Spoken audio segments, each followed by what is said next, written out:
The first common tuning method is to tune each string of the guitar to the same note played on a keyboard. Now, if you don't have a keyboard, you can even buy a little pitch pipe which has all 6 strings of the guitar on it, and you tune up to each note separately. Now, keep in mind we're saying tune up. That's very important. Instead of tuning the string down to pitch, like that, you tune up. And the reason for that is that then you're stretching the string into place, and it's going to make the guitar stay in tune better in the long run. So let's tune to the keyboard right now.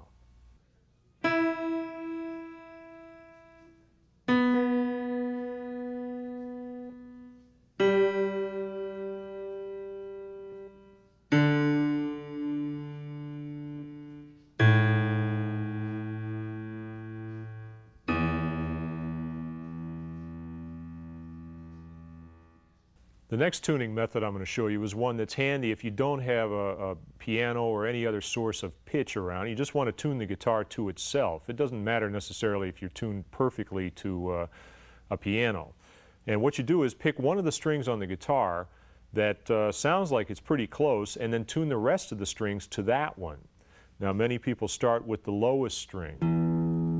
And so if that sounds like it's about right, and it does, I think, to me, then here's the trick. This is called the 5th fret method, and here's why. You're going to play the low string, which is the one that's in tune already, and put your finger at the 5th fret, and then compare the sound of the 5th fret to the open 5th string. Does the 5th string sound lower or higher? Ooh, sounds a little lower. Now I can tune it up, and I'm listening to see if they match. That sounds pretty good. Okay, let's try the next one. Using the 5th fret method again, I play the 5th fret of the 5th string, which is now in tune, and I compare it to the 4th string. Does that sound lower or higher? Yeah, that sounds a little bit too high, I think. Now, remember we tune up, so I'm going to tune down and come back up.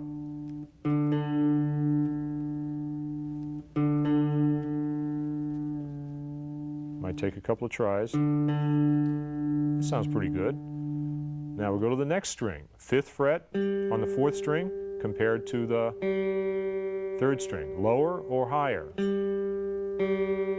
3rd string's too low.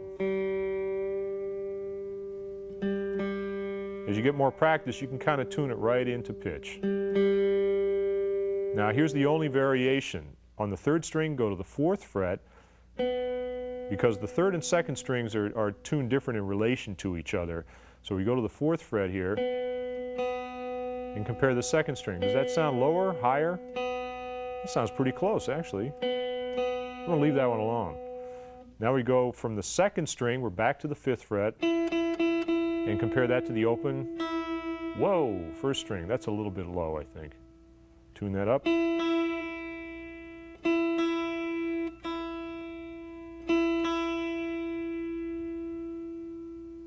Now once you've been through all the strings, check it again.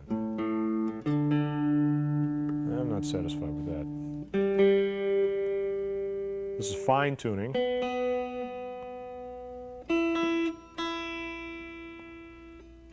All right, you do that a couple of times and then hold your breath and play a chord and see if it works.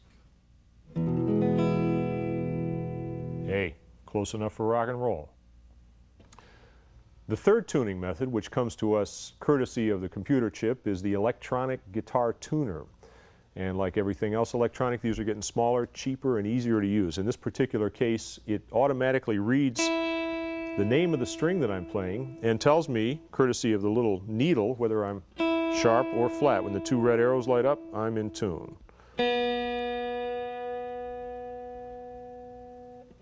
Takes all the guesswork out of tuning.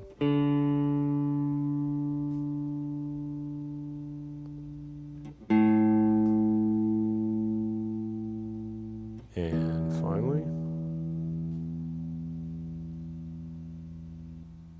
let's check it with a chord. Beautiful. Now sometimes the guitar just won't seem to stay in tune no matter what you do, and there are a couple of common causes for that. One is the strings have not stretched into shape yet. When you put a new string on the guitar, you buy the guitar and it's got new strings on it, often the strings are still finding their way into their proper pitch. And what you can do to help along is to pull the string up and down a little bit like this and bend it a little bit like that. And that stretches it into position so that it'll be consistent. Secondly, every time you play, you build up oil and grease on the strings. And if you don't wipe it off, the strings will go out of tune and they'll stay out of tune. So every time you play, wipe the strings off when you're done with a rag before you put it back in the case. Now, sooner or later, the longer you play, the more you play, the strings are going to get old, they're going to get worn out. One of them's going to break. Then what do you do? Let's go back to the music store and find out.